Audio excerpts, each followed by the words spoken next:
今日は東京の方から来ていただいて、はい、いつもは石垣でしょ？そうです、はい、石垣に移住して15年になりました。はい、ここはちょうどこの鴨川があって、そこにこうデッキがね飛び出してて、まあ京都ですね。京都ですね。はい。世界中の人がこれ見ますんで、はい。京都の、建物がどんな感じかなっていうのを見ていただいたらいいかなと思います。はい。はい。まず、はい、マースさんに心からお礼を申し上げたいのは、もうマースさんの作品のイザヤからの手紙をはじめ数々を作品見させていただいて、もう本当に胸が震えて圧倒されて、自分の内側から愛と勇気が湧き上がる、そういう経験をマースさんの作品から受けました。本当にありがとうございます。今世この作品に出会えて本当に良かったと思います。今は自我の世界ですからね、はい、地球が、はい、世界がね、勝つとか偉くなるとかすごくなるとか、そういう文明、そういう人しか出会わないですよね。偉い人と会ったら立派な人であってほしいですよね。はい、イザヤさんが立派な人だったんですよ。僕はそう思ってる。だから自分の作品というか、映画なんですけど、愛をね貫くということは正義を貫くということですね。はい、それは僕の父親っていうのは法務省、中央の法学部で犯罪心理学ね、でその後法務省の法務総合研究所っていうところでね、囚人の回帰の仕事をしたんですね。はい、それでその後出向で東京地検に行って、最後退官した時は東京地検だったんですよね。はい、でそれの一人息子ですよ。硬いんですよ。だから根本的に柔らかく見えてもね、はい、何が硬いかって言ったら正義が硬い。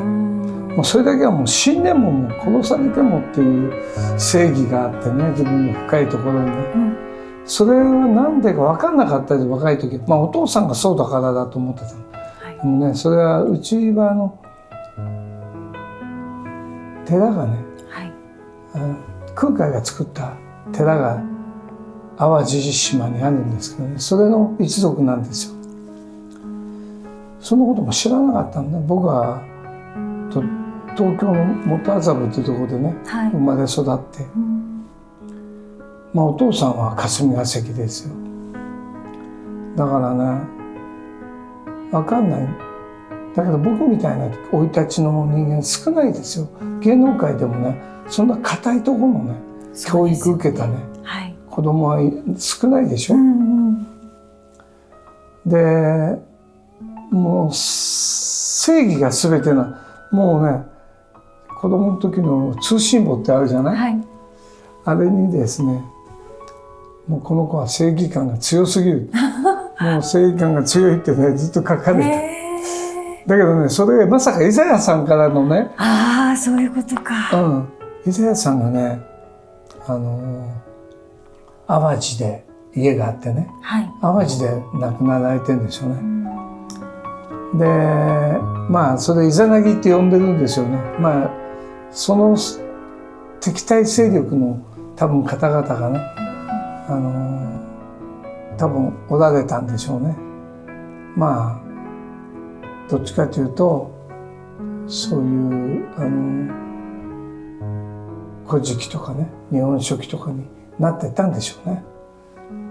そこら辺は僕は分かりませんが、少なからずイザヤさんが正義の人で愛の人で偉くなりたくない、すごくなりたくない、責任としてねこれが本当の天皇家が持たなければならない思いだと僕は思いますね。それがないとやっぱり信長みたいにそういうのを見張んなきゃいけない勢力もいましたからね、はい、うちの父親もそうかもしれませんけど、やっぱり正義で生きてくれないと困りますよね。王権持った人たちもね、はい、民を愛し守り、はい、それがイザヤさんの思いなんですよ。だって彼は政治家じゃないからね、彼は宗教家だからね。だからイザヤさんは偉くなんかなりたくなかった。そんなことよりもただ偉くないと民を守れない、そういうのあったでしょうね。はい、そういう思いでいた。だからうちの親父なんかあれですよ、天下りなんか当然しなかったし、なんか届くでしょ。はい、ああいうのなんて言うんだろうな、夏とあれにお歳暮と中央中下と、ね、ああいうのを全部返して、僕は間違ってっていうかね、子供だから最初に嬉しくて、なんか届いたなんて開けたら思いっきり引っ叩かれましたよ。その辺まで飛びましたね、親父に。すごいさもしいやつだとか言って、これ返すんだと。うちのお父さん飲みにも行ったことないしね、外に行かない。本来の政治のあり方というか、真面目な、だから公務員の悪口も今もいっぱいありますよね、世の中でね。でも僕が見た公務員っていうのはそういう真っ当な人でしたからね。もう涙が出るほど立派でしたね。そういう僕は真似らんないけどね、芸能界だから。だけどね、真似た、だからそのエネルギーが入った芸能人だったと思いますね、あの当時からも。だから今ここにたどり着き、それはそのお家にお生まれになったのはやはり役割があったからですよね。どうかあれですけど、今なぜイザヤさんの映画で感動されるかというと、それが書いてるから全部正義で貫いてるんですよね。その正義も、今の時代の正義は本来のそのイザヤさんがお伝えしようとしている正義の本質とはまた別の、何かを守るため、自分を守るため何か違う正義の質みたいなものの方が、この世の中にまかり通ってるような気がするんですね。イザヤさんが本当に伝えようとなさっていた、この宇宙の根源、一体性であるっていうことのそれは愛によって成し遂げられるっていう、その正義とはまた違う正義が、あの当時はね、まだね、エデンとかね、そういう一体性の世界、神が作ったね、てか創造主、作り主が作った世界がね、まだああいうユダヤのユダヤさんのようなところにはあったんですよね。多分ね。だけど今はもうそれがない。だから今のこの世界っていうのはね、本当の世界じゃないです。よく神様ひどいな、こんな世界作ってっていう人いるんだけど、神様そんなの作ってないの。一体の一元性の世界作ったんですよ。心理学でもそれは一元性っていうのを研究されてしてる、そういう先生もいっぱいいますけどね。一元性の世界だったのが二元性になっていくんですよね。競争とか喧嘩とか争いとか戦い、それでみんなおかしくなっちゃったんですね。だからイザヤさんの時代はもう二元性の喧嘩の時代ですよ、殺し合いのね。でもイザヤさんが宗教家であったから残ってたと思うんですよね、その価値観が。僕も宗教家じゃないし現代人なんだけども、親がそうだと、やっぱり一体性を継ぐんですよね。だからうちの親を考えると、本当に民を救いたいっていう、だからよく言ってたのは、民を守るには自衛隊や検察もいるだろうって、僕はそんなのいらないんじゃないかって言ってたからね、お父さんは民を守るためにはいるんだよって。残念だけどね、そういう世界だから、今は、はい、それはね今でも覚えてますね。そういう会話をなさってたんですね。はい、知ってました。だから亡くなっていく時に僕への遺言みたいなのがあってね、この世界は力だ、力でできてるから気をつけろと、お前は甘い力なんだって、悲しいけど力なんだって、だからお前の思いは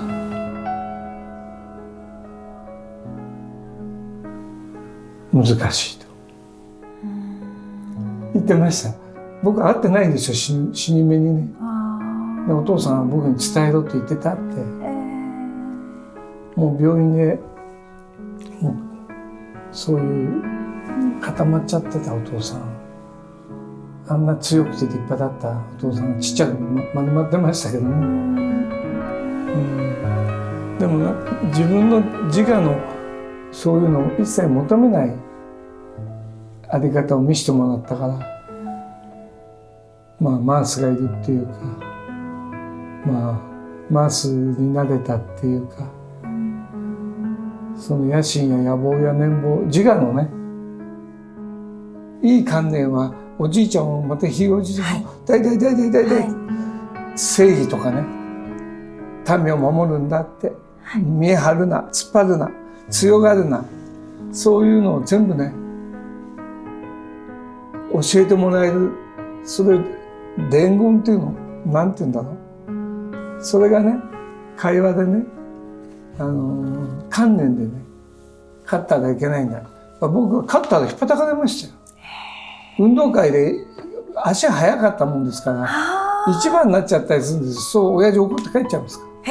勝っちゃダメだって、友達を勝たせなさいって。もうそんな幼少の頃から。そうです。もうお前自分のこと、自分っていうのは自我だから、守ってくださった空海から受け継いだ、勝つな、偉くなるな、すごくなるな、うぬぼれるな、過信するな、ピン、過信するとピンで、僕は学校でなんか武士がどうしたとか、俺の家は偉いんだぞ、武士だったんだぞとかね言う友達がいてね、でね、お前んとこは何なんだって言われた時に分からなかったんですよ。公務員までしかその先は知らなかったから。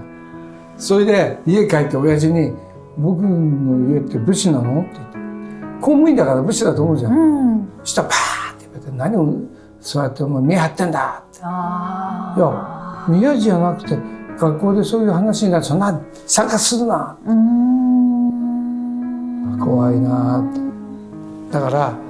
だけど結局ね百姓に決まってんだろって言ったんですよ。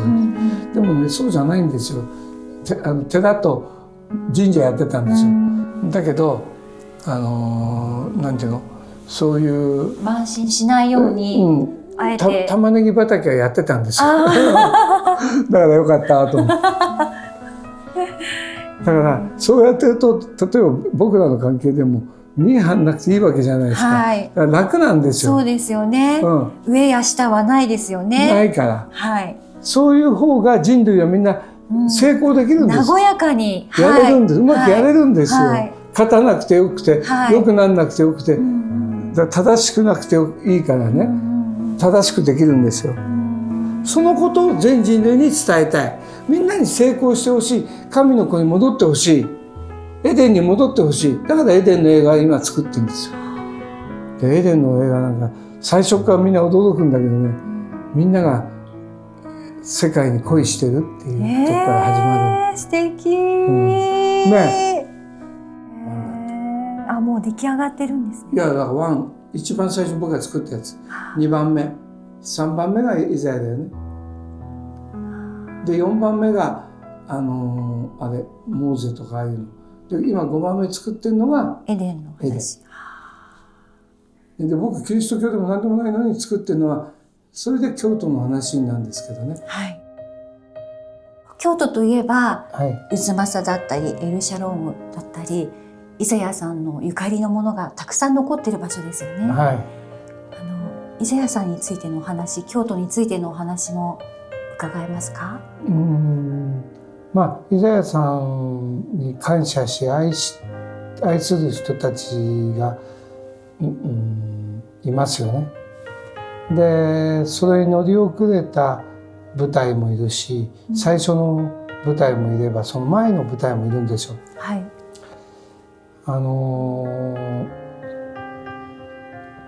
イザヤさんがさっきも言いましたように、あんまり地位や名誉とかそういうのだと分離が激しくなって、要はメディカルになってしまう、編成意識から顕在意識になってしまう、はい、分離意識になってしまう、はい、一体性から、はい、それを避けたいというのが真の宗教を理解した人たちのことだと思うんですよね。はい、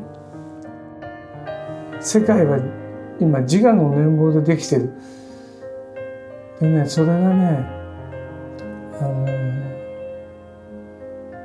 メディカルって話さっき聞いてたでしょ、はい、メディカルっていうのはね、エデンのことなんですよ。エデンではメディテーションだったんですよ。全てが一体のメディテーション、神話にみんな書いてたんですよと思います。また断言するとねと思います。だからメディカルっていう名前だった。エデンはメディカルだった。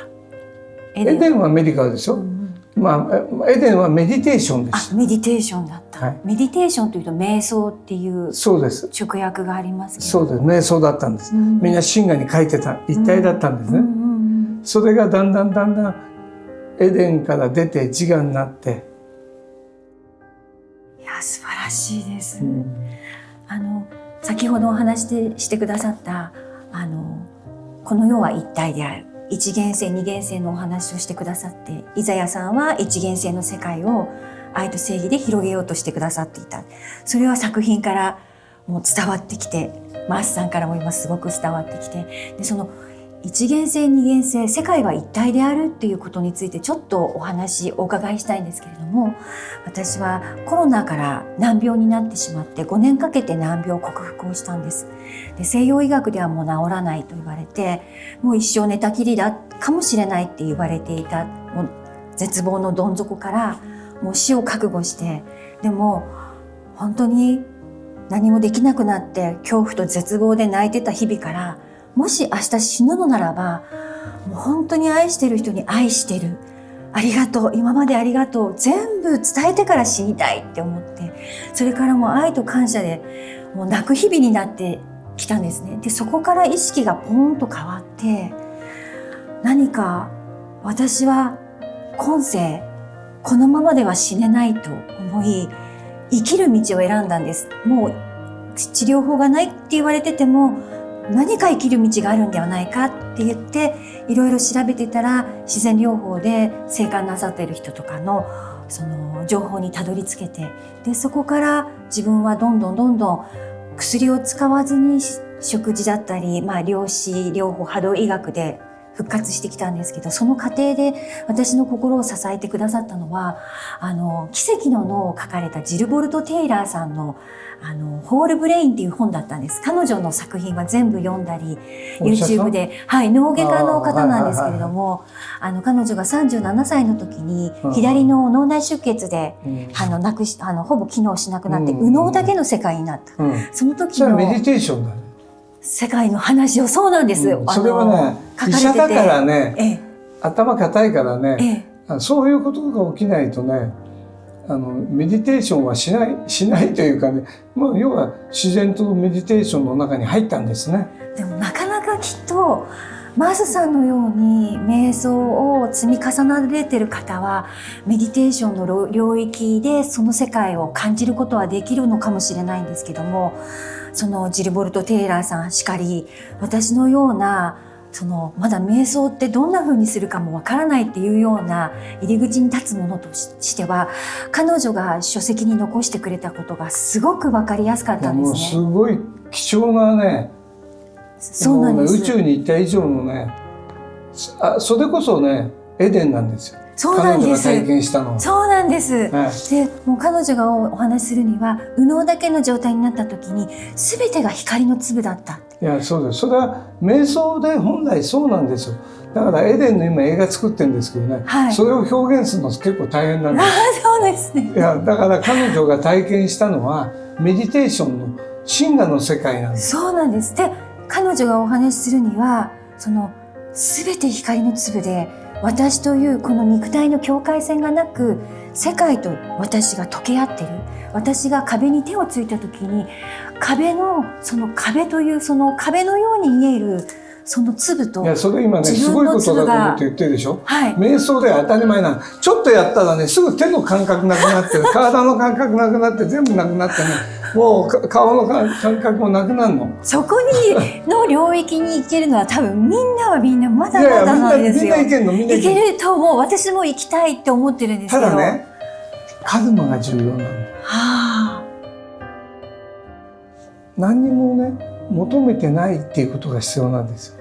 真我に帰るには。そこにたどり着くにはマースさんなかなかなんですよ。私のように難病を克服して死の淵に立つ、そこから難病なんかどうでもいいっていうのはね、はい、そうなんです。なんないとダメなんです。そうなんです。でそれの話の続きがあるんですけれども、その彼女がその体験したのは、もう宇宙と私は一体だったっていう世界をたどり着き、で左脳が復活してきた時に左脳の役割を彼女は分かり、左脳というのは宇宙と私は一体であるのに、左脳というのはその私というものと宇宙が分離されているその境界線を作るのが左脳の役割で、そうだね。だから左脳はその自分と世界は分離しているがゆえに、その分離した世界と私がコミュニケーションを取る必要があって、そのコミュニケーションを取る必要があるために言葉が生まれて、そうだね、言語が生まれて名前がついてっていう、こういう世界が。でも本当は逆なんだけどね。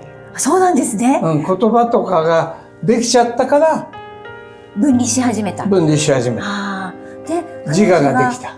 言うには本当はこっちの世界なんだよって、こっちの愛、慈悲の世界。そう一元の世界ね。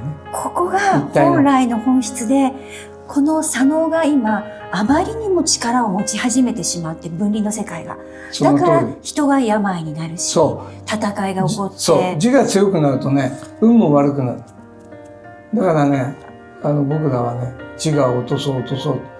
人を勝たせようと、仲間を、周りをね、持ち上げようとするんですよ。自分を持ち上げたら罰が当たるんですよ。それはもう決まってんですよ、宇宙だ。その時に私は、闘病って自分の病と戦ってるんじゃないなって思ったんです。戦ってるのは自分のエゴと戦ったんだって思って。で、それで私はやはりもう本当に良くなりたい。なんで治らないの？もっと早く良くなりたいってずっと思ってたんです。でもある時、もう何をしても良くならなかったんです。でももう本当に降参ですって。ごめんなさい。もう何も求めませんって。すべてを手放して委ねますって。そういうふうにもうどん底にまで落ちた時、そこから初めて自分の体の中に何か力が大きな何かの力が。真我の力。真我っていうかだからあれですよ。エデンの何も求めないっていうのが一元性でしょ。一元性が戻ってきたからいろんなものを回復するんですよ。もうそれを私は自分で今回体験させてもらったんです。もう私の体は私の体ではないんだって。何か大きなものに生かされていて、常に大きなものからのエネルギーというのかなんだかわからないんですけれども、それが注ぎ込まれて、それによって生かされている。私が私だと思っているのは妄想であって、そういう質問なんですか？その質問はそのイザヤ・ナギートさんやマースさんがお話ししているその一元性の世界っていうのは、そのジルボルト・テイラーさんがお伝えしたことや、私がこっちが本物の世界なのかもしれないと。ちょっと理解してほしいのは、瞑想するとね、手の感覚がまず最初なくなり、足がね誰のか分かんなくなる。目は開いてるからね、目はまだ起きてる。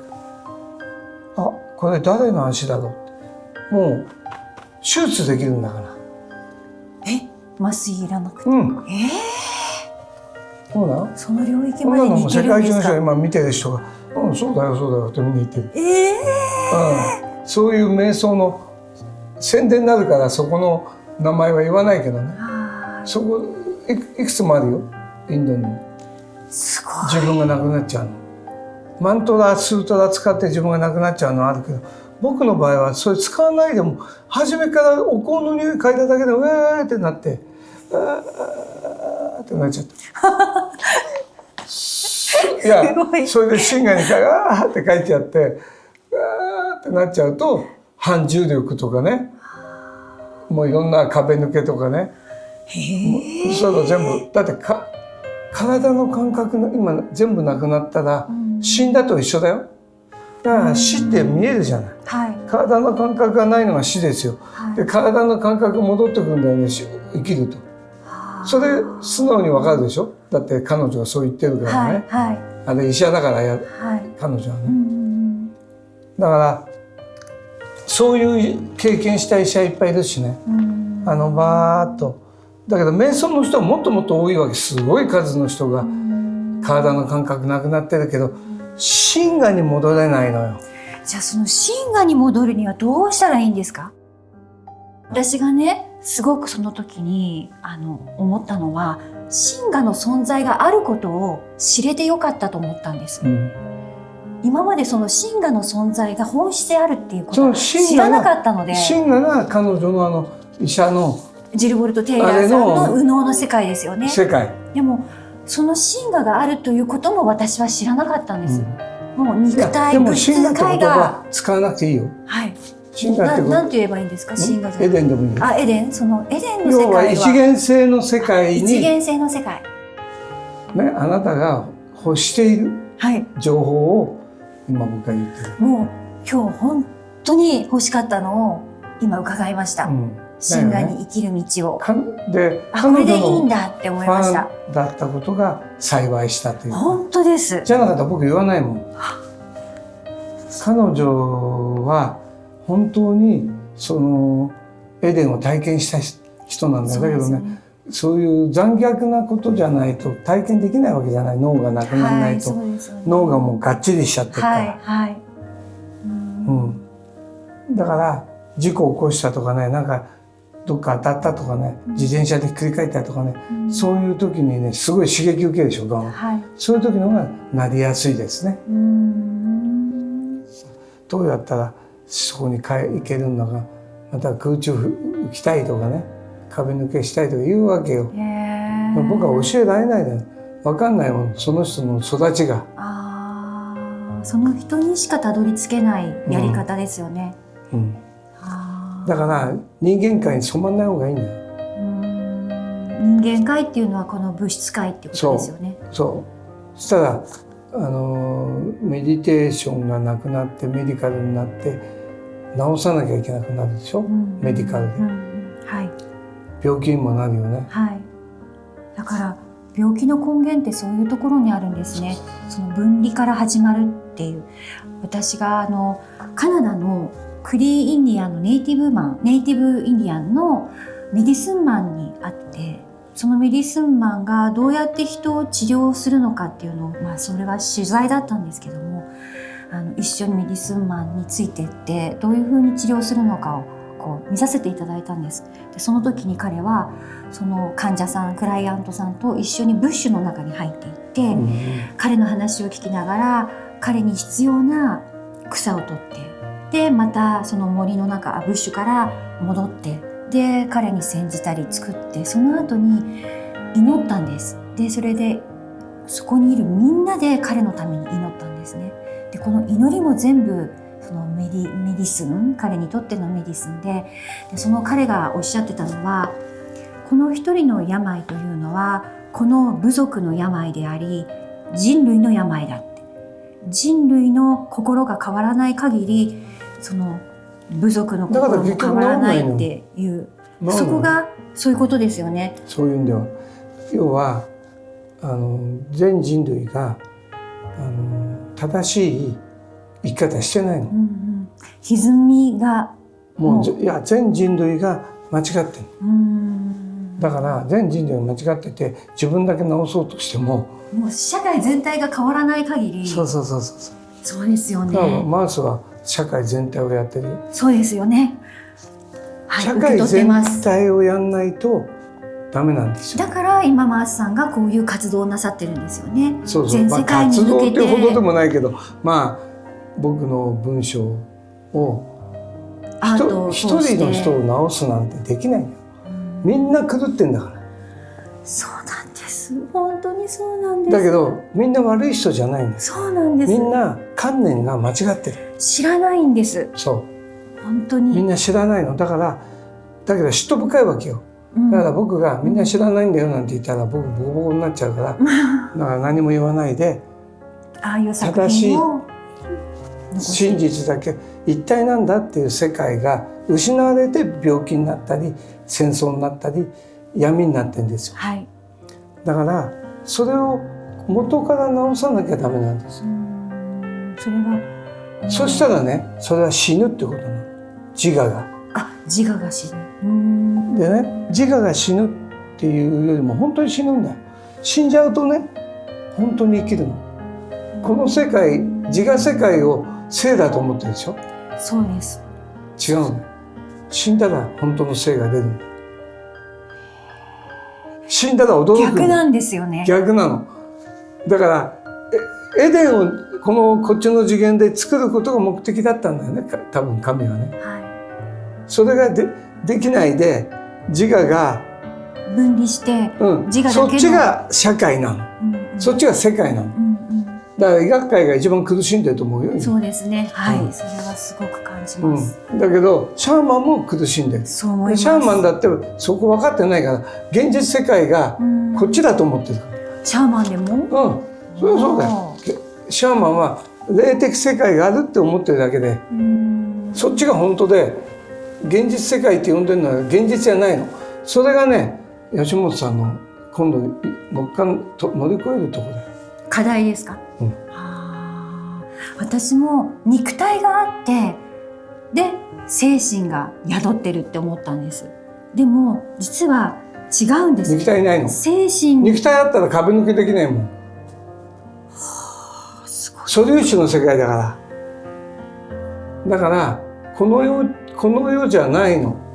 現実じゃないの。ここは夢の世界。そうで、夢の世界で五感をつけたの。だから五感を取ったら今すぐ夢の世界に入っちゃう。だから彼女と同じことやりたかったら五感を取っちゃえばいい。それは瞑想で五感取れるの。マントラ使って変性意識に戻る、でもまだ体の感覚はあるわけ。触ったと、でこれを一個一個落としていってる。視覚、聴覚、味覚全部落とすの。自分死んじゃうの。意思でそうだよ。落とせるんですか。落とせるの。で全部自分でなくなったら体がなくなっちゃうの。意識だけになっちゃう。そう。それ死だから。それを死って言うんですね。そう。だから死って怖くないってよく言う人いるけど、分かってるかどうか僕は知らないけど、五感を外すっていうことが死なの。だから生きててこういうもので生きてても五感を外せるわけ。だからどっちが生なの？どっちが生きてんの？意識の世界が生。そう。意識の世界だけが生きてんの。だから痛くないの。五感外しちゃうから。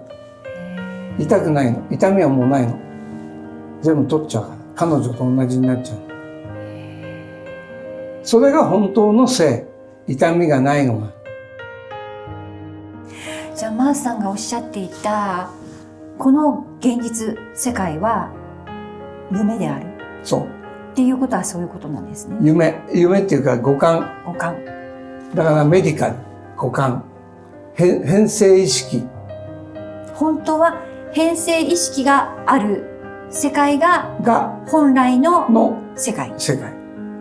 でも今人類は健在意識で健在意識を現実だと思ってる。はい、そうです、だからみんなおかしくなって狂ってバチ目覚めろ目覚めろがバチでこの顕在意識が分離から生まれたっていうことですよね。そうだから争いエデンを出された。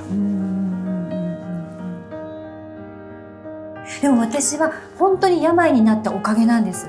もう死を覚悟して。でもちょっと間違ってたよさっき。そうですよね、でもよかったです、教えていただいて。言葉のこととかね、私の中ではなんかキリスト教の学校にずっと行っていて、信者ではないんですけれども、最初に言葉ありき。どこの学校？整備学園っていう東京なんですけども、あるんですけども、不女子や聖母会っていうカトリックの学校なんですけども、なんか聖書の中で初めに言葉ありきっていうような、世界を作ったのは言葉からだったっていうような、この世界を作ったのはって付け加えてほしいね。それ多分外したんだよ。外したの。そういうことか。このエゴ世界を作ったのは言葉ありき。じゃあそれならわかる、それならわかります。そういうことか。言葉っていうのは何かをね、嘘なんだよ全て。あれカメラじゃないのにカメラって呼ぶでしょ。はい。あれ